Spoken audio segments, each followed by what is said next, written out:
Hey, welcome to Recruiting Unfiltered, the Job Hunt Chronicles. My name's Emily Palmer. Today with me is my wonderful co-host, Ron Miller. Good afternoon, everybody. And today I am so excited to have the famous, for those of you who worked with her, which there's so many of you that have, famous Dana Syme is with us today. And I'm so excited to have her as our guest on the show. Dana comes to us with a lot of background in the staffing talent world, as well as she was a recent employee of Indeed. So she's coming to us with some insider tips for job seekers. So, Ryan, you want to take it away with kind of what we're going, the direction we're going today?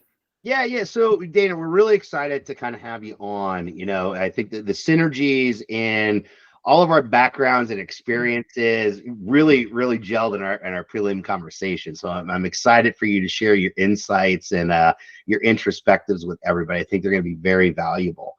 But I really want to start off. Let's tie this back, to a lot of things that we have been talking about since Emily and I started sharing our journeys as job seekers, right? Our intent was, what's working, what's not working, what should we be doing, right? We're inundated by individuals that are influencers, or career coaches, as I like to say, professional resume writers, right? We have so many people out there telling us what we should be doing, and none of it aligns.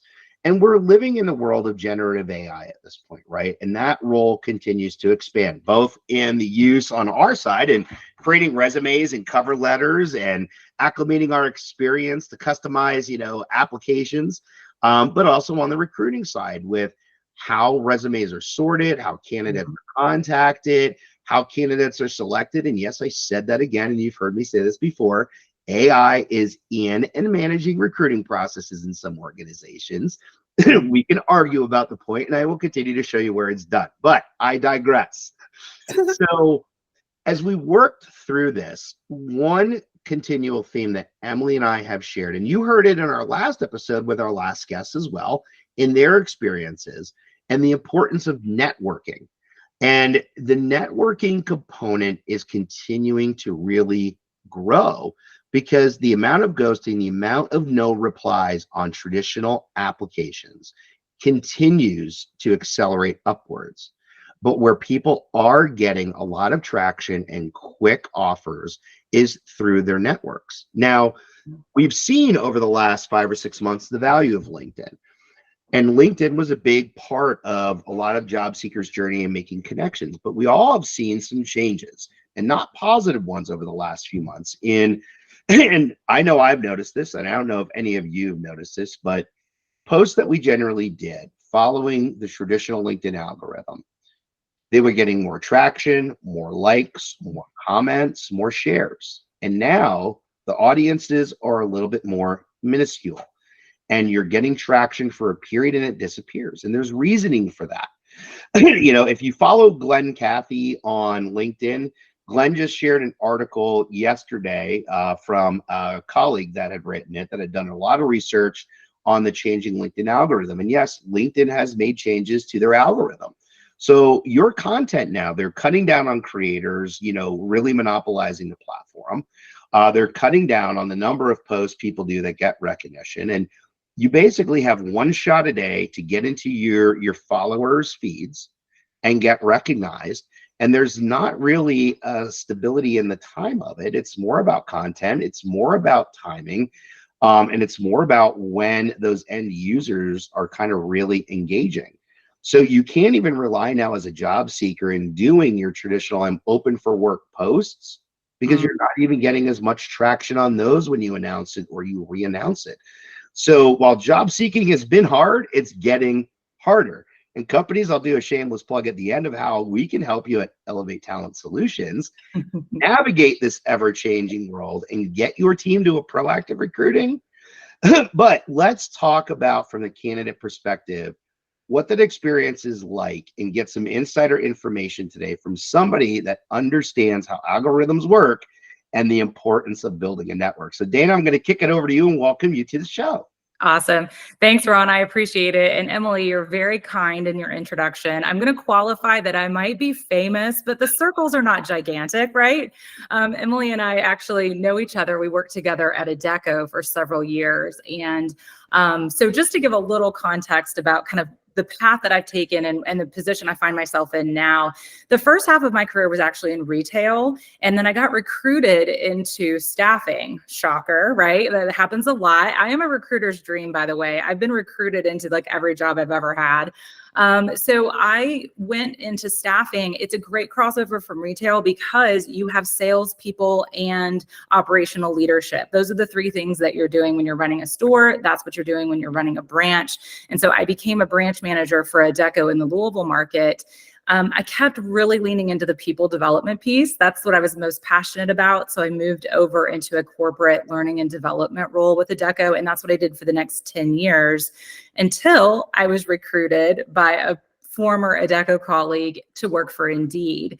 And at Indeed, what I was doing, it was a client-facing role where I was helping enterprise clients with their strategies around recruitment and retention. So employer branding, their job content, the products that they were using, how were they actually putting a strategy together to find the talent they needed. And then Indeed did a round of layoffs in May, and I have now been promoted to job seeker for the first time in my life. So Ron and Emily and I are in a similar club. So I'm glad to be here. And I do hope that some of my experience, not just as a job seeker right now, but kind of like I understand how the machine works or doesn't work is kind of what I keep saying. And that, just love to kind of have this conversation today around what can you do if you are in the job seeking perspective? And then on the flip side of that, for Ron to be able to share, how does that also inform what companies could be doing in order to make the madness that we have right now actually work out? Okay. So if you all are good, I'm happy just to kind of like hop into job searches and like what's up with job searching? What's up with being a job seeker? Are you good with that? Absolutely. Okay. And All right. I think I love how your experience, even though where you're coming from, Dana, this is applicable for every job seeker out there, right? Yeah, absolutely. It's not like a giant secret, like for one place. Like this is stuff that anyone can use across the board. And it's really, really important. So yeah, I'll say that. I think what we keep seeing too, just from like a data perspective, when we think about things like algorithms and tech changing and how we see like what's actually happening in the job market, statistically, what's happening for those of us who maybe have some experience, it's actually roles like these that are being eliminated at a high frequency. And so we've talked about that, candidly with each other. And it's not limited to an industry. It's not limited to a particular role type, even though we all have similar backgrounds. And so, yeah, I think that's a great point that this is applicable. Anybody who's in the market. And I actually have a huge amount of empathy for those of you who are in the job market that don't have the quote unquote insider look that Ron, Emily, and I have, right? We've been at this for a while and it's hard even for us. So I think that is good to point out. So here's what I think is one thing that probably doesn't surprise anybody, but continues to be true both in the research that we see, and just anecdotally talking to people who are looking for jobs. Job searches are still primarily fueled by job sites, right? That is still the primary way that most people are engaging for jobs. We're online, we're digital, we're mobile. And what's amazing about that is that all the information, all the insight, and all these connections are readily available to you. But there's also something that's total garbage about it. And that is that it is just simply too much. There's just too much information. I don't know if you've ever just been online. I mean, it happens to me when I'm on LinkedIn. It happens to me when I'm on Indeed. It just feels like information overload. And that's one of the challenges that happens. So, we do talk about Indeed, LinkedIn, and Glassdoor quite a bit because they're the largest. there's so many other job boards out there. So certainly on some of the specialty ones that you're going to see, it's similar. But I want us to really to consider the fact that those job sites are amazing places that you should be doing research and kind of like getting a pulse of like what's going on. But do not expect that submitting an application on a job posting is going to yield the results that you're looking for. And I know that that sounds so messed up. It's like, okay, what is the world today? Employers are putting their job postings up. Candidates are supposed to come along and apply to them. And we're here to tell you that actually doesn't work all the time. It works for a percentage of the time, but not all the time. And so I know that that sounds like super messed up. But if we know that a digital landscape is just creating too much, and I even kind of want to pause to put this into like our consumer behavior. It's just like Netflix, right? Or any streaming media. It feels endless, and there's this information coming at us all. And I don't know how many times, y'all can tell me if you've done this, maybe it's just me. There's an endless amount of media available to me through my remote, and I still can't find anything to watch. Yep. Every day. Every day. You're still like, what is there? I'm not interested in this. That's what job seeking feels like right now. So I think when we think about our consumer behavior and our experience when it comes online to being a job seeker, it's the same. Tons of information out there, but it feels overwhelming. It doesn't feel targeted to us. How do we make that happen? And I think the first bit of kind of guidance that I think about when we put on our, I'm going to say the cheesy phrase, I'm going to put on my job seeker hat for a second. You have to, I know, right? I also will probably say low hanging fruit. I am really good at throwing out corporate buzzwords. I come by it honestly. But you know, as how out of the box of you. Oh, I'm so out of the box. I'm gonna bubble this up to somebody that I know. So as a job seeker, I think one of the first things you have to recognize as your responsibility is that you actually have to cut down on that noise for yourself. Okay. Like that's the first thing, is just know like, okay, when I go on this job site, I'm going to feel probably not very many good feelings. At least that's what I hear from everyone else that's in our same position. And so a couple of ways that you can cut down on that noise. The first one, you might be in the type of position that you have a really clear job title or job category. I am not one of those people. So when I told my story a little bit, you know, I have this background in learning and development and talent management that I love. And technically, I am best suited for an internal organization's learning and development or talent management role. Like my experience, my titles, all of that aligns. But indeed, I was client facing and I loved it. That was something that I come from a sales background too. I'm not money motivated enough to be a fantastic salesperson, but I do enjoy that client interaction. But I don't have this like neat title that I fit into right now. And so that's a little bit challenging for me. And you might be in the same boat. If you can say, I absolutely want to be a business development manager in this type of industry, then you've started to cut down on the noise for yourself at the beginning. If you don't, you kind of have to go to like that next rung of noise cutting down. So what do I mean by that? Do you have a list of target companies where you would like to work? Are there companies out there that you're a fan of? And I, you know, we could go off on a whole other tangent about how consumer brand is not the same thing as employer brand, but right, wrong, or indifferent, we have feelings about organizations based on our experience for them. And everybody likes to be proud of the company that they work for, right? They want to be able to say, oh, this is what I do, and have other people go, that's cool, or know what it is even, you know? And that's always a good place to start. Is there an organization that you want to be a part of because you know about them? If that's not even on your, and by the way, these are all the kind of things that I'm doing myself. I've put this list together, not only because I have this tremendous amount of experience, but I'm trying to do these things for myself as well. You know, I'm like, okay, well, what are the companies I'd like to work for based on what I know? That's where you're leveraging LinkedIn, Indeed, and Glassdoor to do all the research to figure out what it is that you're interested in. If it's not a particular company, is there an industry at least that you can look at? If it's not the industry, then is it size of company?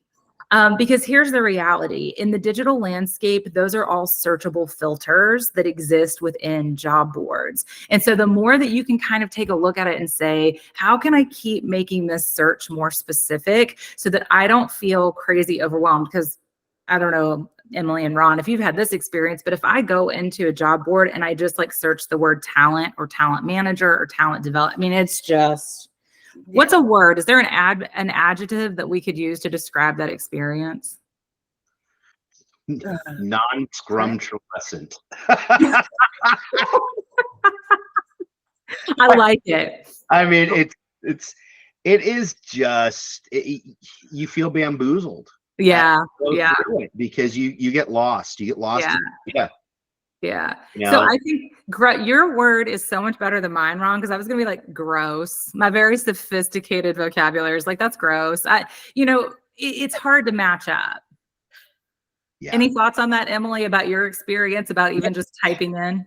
No, I said crap. So it was not much better than gross. I was like, it's crap. It's Nice. Yeah, because I mean, the information, as an example, if you typed in the word talent, it pulls up, I mean, it's just pages and pages and pages of data, to your point. Yeah. It's overwhelming. So I think that, go ahead, Ron. All right. And I think if you, and this is the part of the conversation I really want people to pay attention about, because as a job seeker in today's market, you're already against enough, right? Mm-hmm.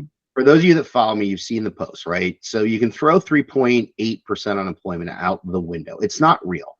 Mm-hmm. Start looking at the real data. We're living in 24% unemployment, especially in the white collar sector and the skilled sector, right? The data is out there. The IG Institute has done the research and is posting this out there and is becoming more common. So you are up against a pool of job seekers that are out of work that we haven't seen since 2009. And you see companies that are posting and posting and posting, and there's a lot of fake posts out there. So now as a job seeker, if you're the narrowing down process mentally, what it takes is a toll on you and the amount of hours that you're putting in. And add in the ghosting, add in the no follow-up, add in the ghosting after the interviews. We don't talk enough about what the process does to individuals in and I think the way that you're framing this is exactly the way that it needs to be framed. It is so important because if you don't have a starting point and you're not able to whittle it down, you are going to spin, and you're going to spin fast, and you're going to get lost. Because right there, if you just Google, you're in talent acquisition like us, and you Google talent acquisition, your mind's going to explode. The amount of roles out there, and that doesn't include recruiting roles, because we all know there's a big rift of recruiting isn't talent acquisition, and I could talk about that for 3 hours. I digress. So let's get back over to kind of where you're leaving. I'm sorry to interject there, but I think it's an important point of how critical this inside information is. Yeah, I appreciate that input. And so like that whole narrowing down is really positioning yourself to understand that you have to sort of know what you're looking for, to be quite honest. Like you've got to do the internal work and like the hard questions. And I get it. I'm also in that place where it's like, well, guess what? I need a freaking paycheck because I have bills due. And that's also hard. So you're dealing with that emotional side of it as well. There's a fear factor involved because we have lives to pay for. And so in all of this, my first recommendation is like really start narrowing down. What is it that you're interested in? What do you care about? And then, because there quite honestly is going to be probably two sides to your job search, just like there is in recruiting, right? We have hunting, we have farming, we have those things in sales as well. For those of you who speak that language, your job search is no different. You are probably going to still look at job postings and you want to see what's out there and you want to be gathering information while you're on. And that's like kind of like the inbound side of it. You want to see what's going on, but then you can't rely on that. You have to be also putting a strategy together where you're making connections. And I want people to feel encouraged that they're empowered to start kind of like shutting down some of that noise for themselves and figuring out what really makes sense. So that's my kind of like first bit, is be able to, go through what it is you're interested in, what sort of company size you want to work for, et cetera, et cetera. The next piece about that, because that's all thinking about like the type of role you're interested in, the companies, et cetera, is about marketing yourself. So resumes. It pains me that resumes are still the ticket to entry into employment. And the reason it pains me is because I come from a talent management background where I believe very strongly that skills and the skills that you bring are a better indicator of your potential than any data point that you have on a resume. So having said that, that's my little soapbox for just a moment, right? It is what it is. Resumes are still the ticket to entry into employment, especially in a digital landscape. But here's what I really want people who are job seeking, even if you haven't been laid off, but you're looking for a different opportunity. Here's the kind of reality that I want us to key in on. Resumes cannot tell the story of who you are. They are absolutely just a collection of facts and data points. And therefore, and this kind of leads us, understanding this leads us into two good places, actually, is kind of, maybe that sounds nuts, but okay, so it can't tell who you are. It's just a collection of data points. So you can't expect someone who doesn't know you to understand how to translate what you've done into what you want to do. So I'm going to give a little bit of advice that seems perhaps a little bit contradictory, and I'm willing to own that. So strategically and at a really high level, every job seeker, this is where it comes back to like your own personal ownership and what your responsibility is in finding your own role. A job seeker has to be crystal clear on the 3 to 5 skills that they absolutely know that they offer, and then have examples to show it. Okay. You just have to be able to say that. I can let you know, I posted a Venn diagram that just popped into my brain. I know it was so cheesy, and I even outed myself. It was amazing. Thank you. It was. It was amazing. Ron, I don't know if you're familiar with my personal Venn diagram. No, see, and this is the problem with LinkedIn. We're new friends, and it's not showing in my feed. That's a great call out, right? That's a great call out. Yeah. So I posted it kind of, to be honest, because I'm like doing this self-reflection. I'm like, okay, I got to figure out, like, I was blindsided by my layoff.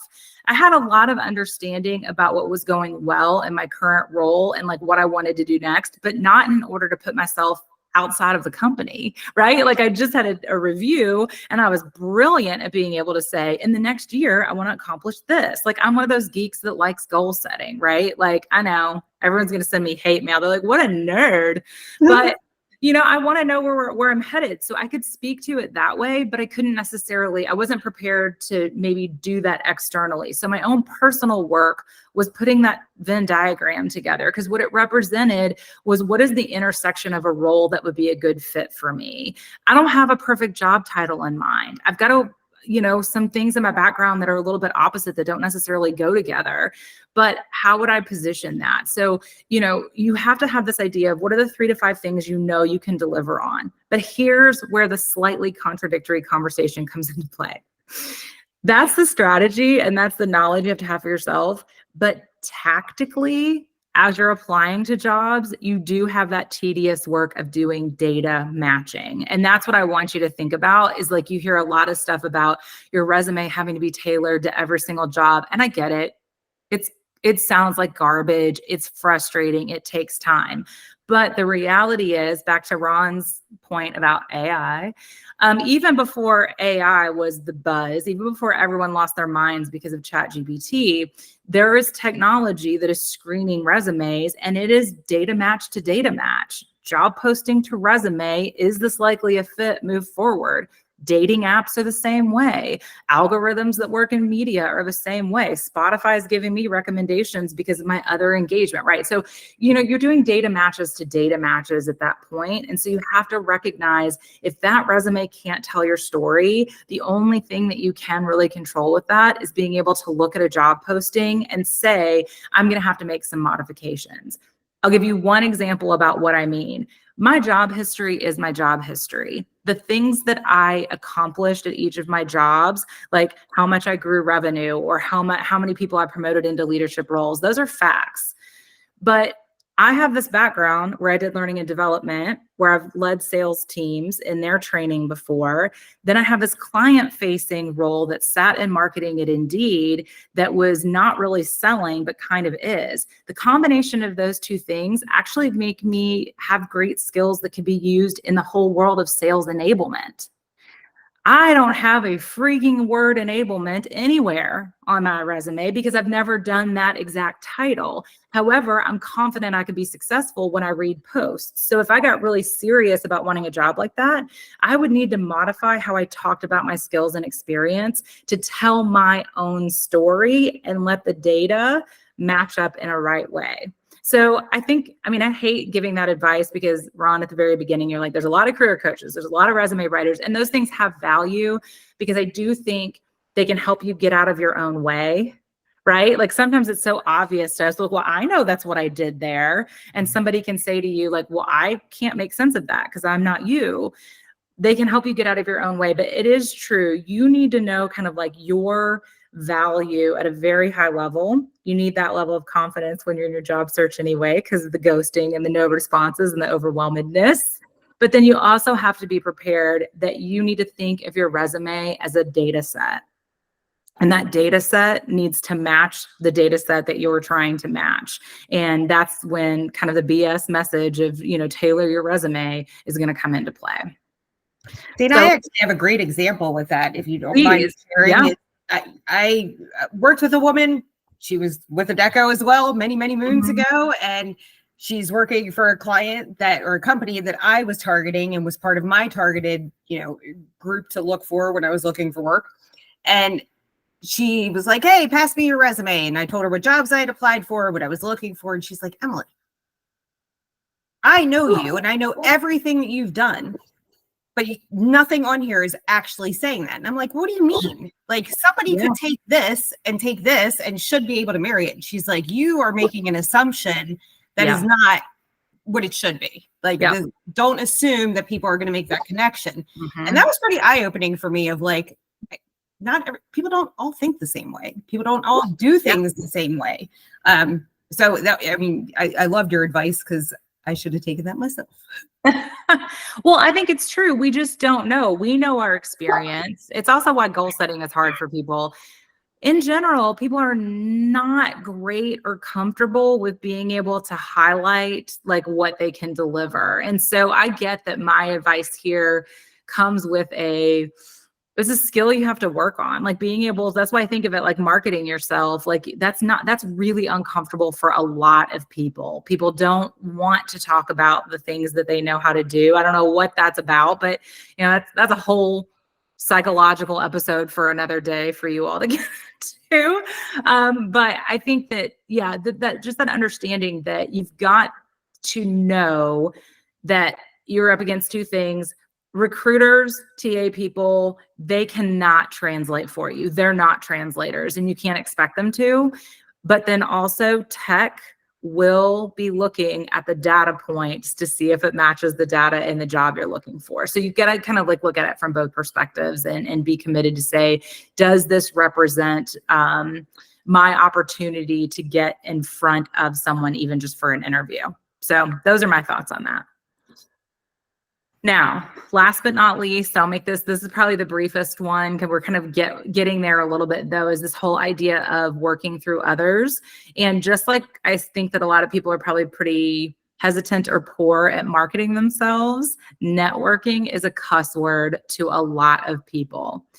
I'm obviously very people-y. I don't deny that. But even for me, I've got to be strategic about what networking looks like. And so, candidly, my strategy was to post on LinkedIn. And so, Ron, I did immediately make 2 days after I got laid off, I made the LinkedIn announcement because that helped me narrow down and prioritize who I was going to connect with, right? Because people who proactively reached out to me then went to my top of the list. How do I even get started? So that was me kind of narrowing.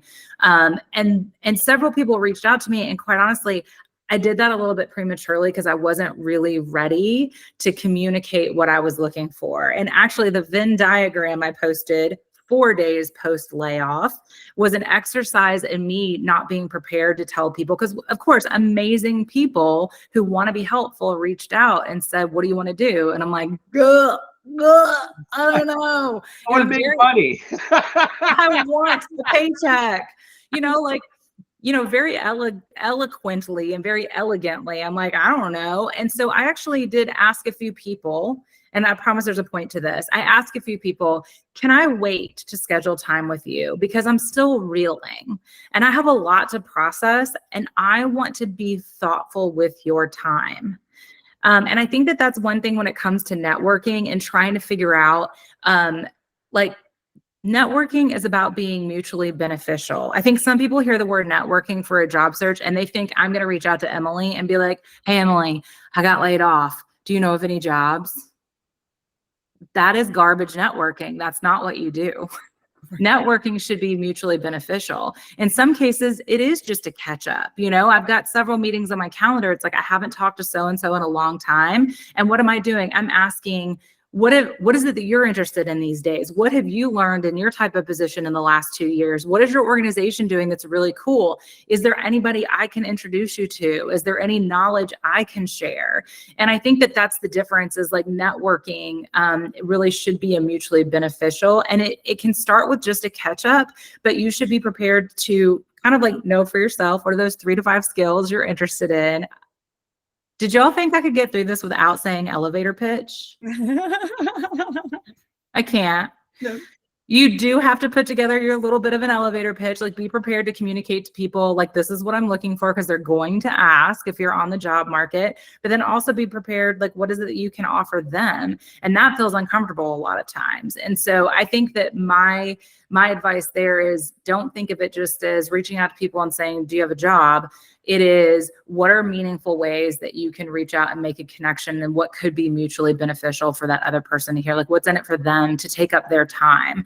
And so like, that's a little bit on my list. To be candid, I am not a super, even though I like goals, I'm not real great at like rigid, I'm going to network with 10 people today. Like I'm going to, you know, make this many appointments. I haven't done that for myself because I'm not there yet.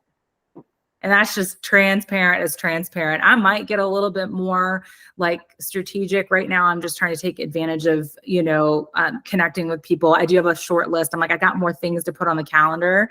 But I'm also, I told you there would be the inbound and outbound job search for myself. I'm doing both simultaneously. I'm keeping this left eye over here on the incoming job postings, while I'm also setting up networking meetings, catch-up meetings, and then figuring out who are my target companies, and am I a connection or two away from them, or what does this person that I already know, what knowledge could I learn from that person about the thing I might want to do?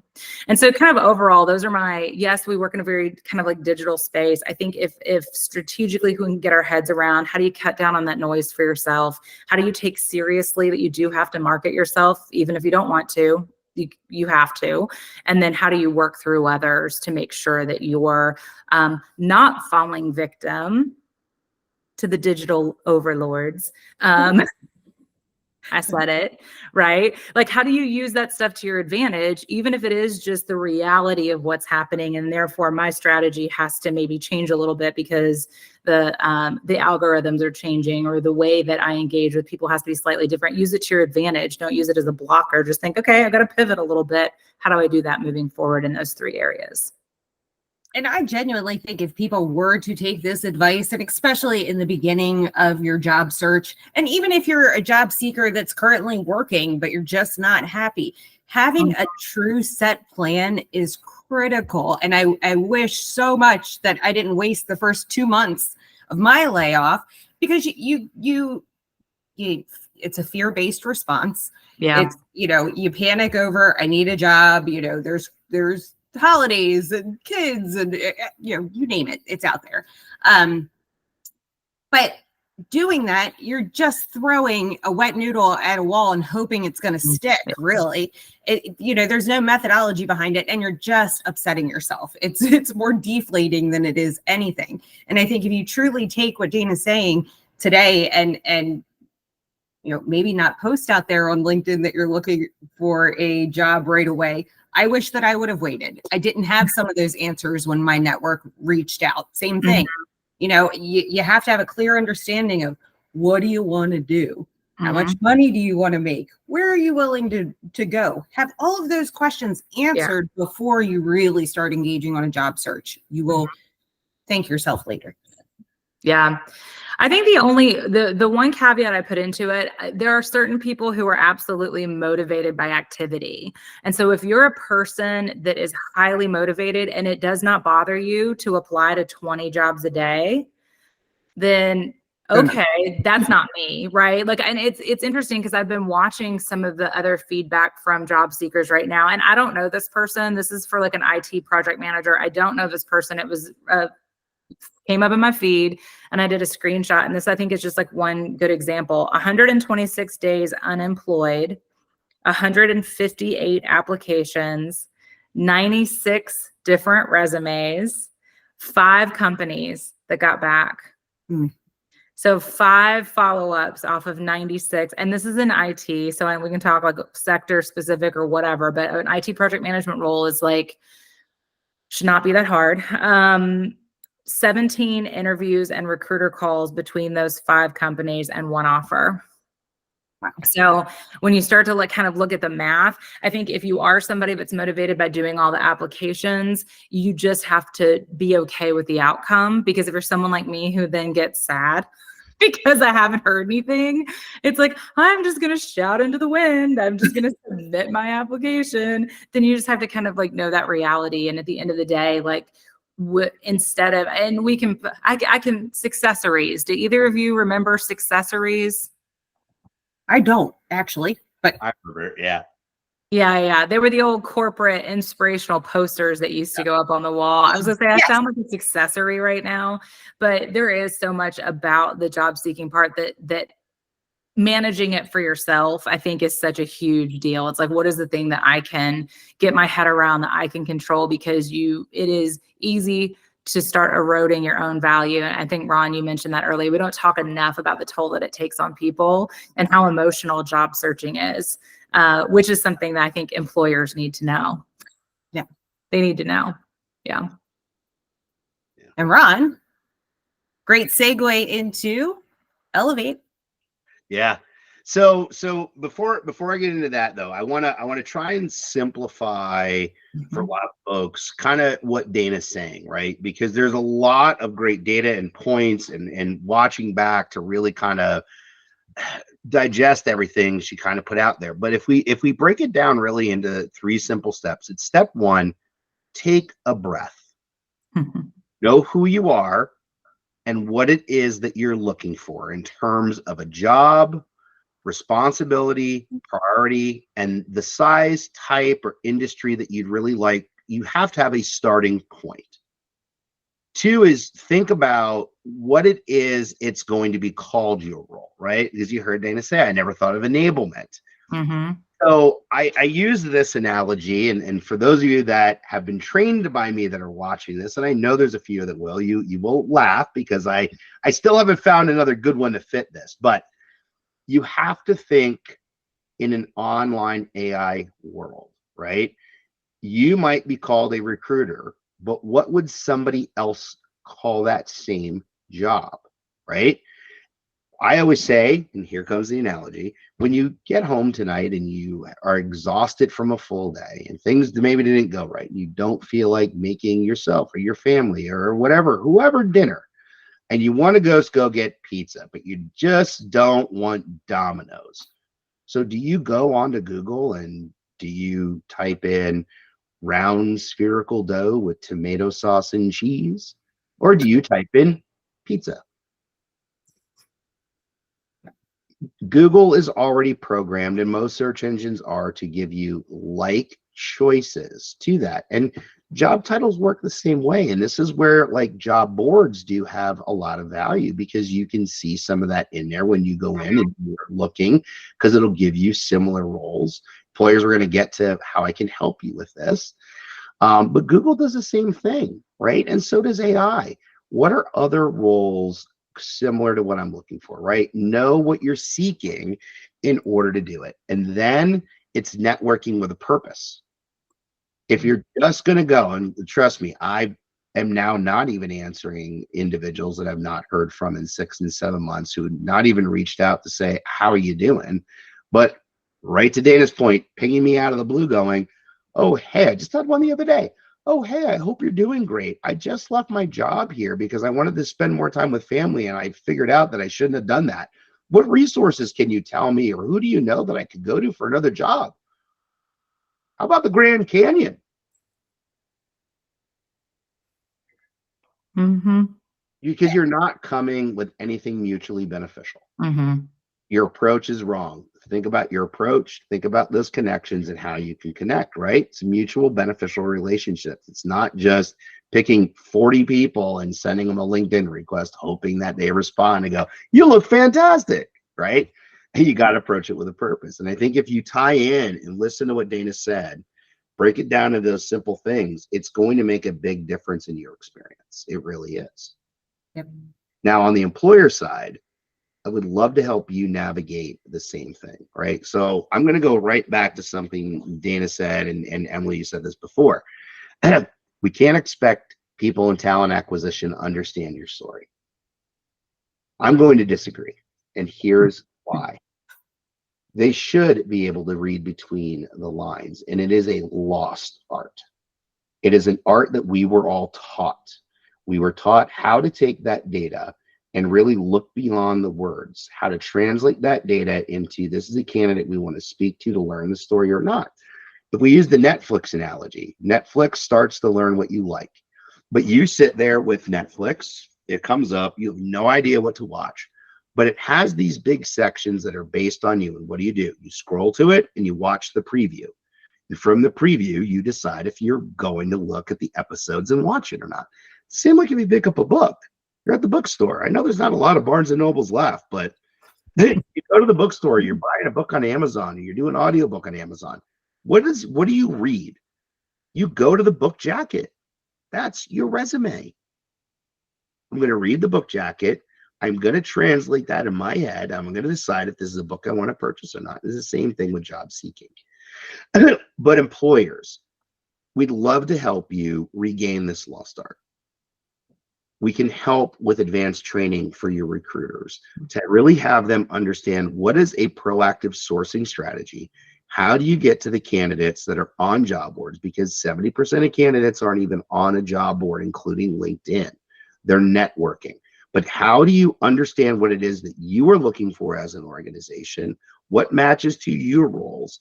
And how then do you develop your own database outside of job boards of candidates that you're keeping warm and building a relationship with for the future? It's your bench.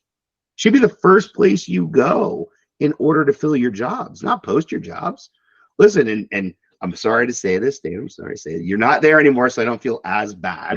But for those of you that watch, you know this. I have been on a one-man anti-job board tirade for 3 or 4 years. Here is the reality. Job boards are not your friends. They are profit centers, right? They have good intentions, but they are there to drive a profit. Employers, the more you pay, the more people you'll get ahead of for your job to be seen.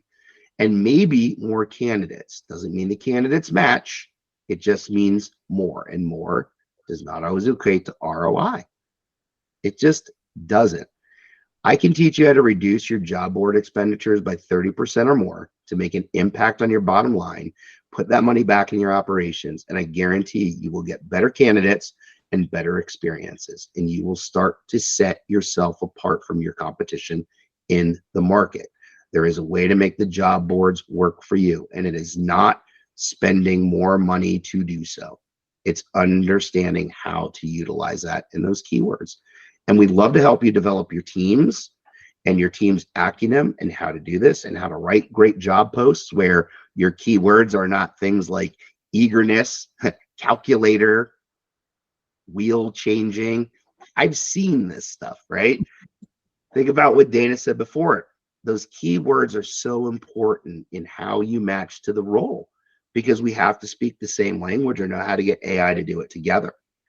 We can teach your folks how to write a great job post that has DE&I behind it, right? That speaks to everybody, not just one segment, and will get noticed by job seekers in the way that they speak in search and the things that they're looking for. So we'd love to help you, whether it be just check out our website, Elevate Talent Solutions. It's elevate-solutions.com, and see what it is that we can offer to do for you. So Dana, thank you so much for your time and insight today. I have loved talking to you as many times as we do. I could talk to you every single day. You're a ball of energy. Well, I appreciate that. And Emily, thanks so much for the outreach and the connection. It is good. And I will say this, it is helpful to talk to others who are dealing with what you're dealing with too, right? I don't want to underestimate that it's been helpful for me to stay in touch with friends of mine who are also navigating the layoff process. And if you have bad feelings about it or the job market in general, you're not alone. It's not ideal. I also agree with you, Ron, completely. Employers need to be better educated on how to get the most out of the recruiting tools that they have, including job boards. And a lot of spend is not strategic, and we're creating it a bad experience on both sides, right? So how do we all just work together to make it better? It's like anything in life. We forgot how to talk to each other. We talk over one another. Yeah. And unless we're shouting and our point of view is this or this, and people have lost that. We got to bring that back together. Well, Ron, Dana, it's been a pleasure. Thank you both. We will talk again soon. Sounds good. Everybody take care. Bye-bye.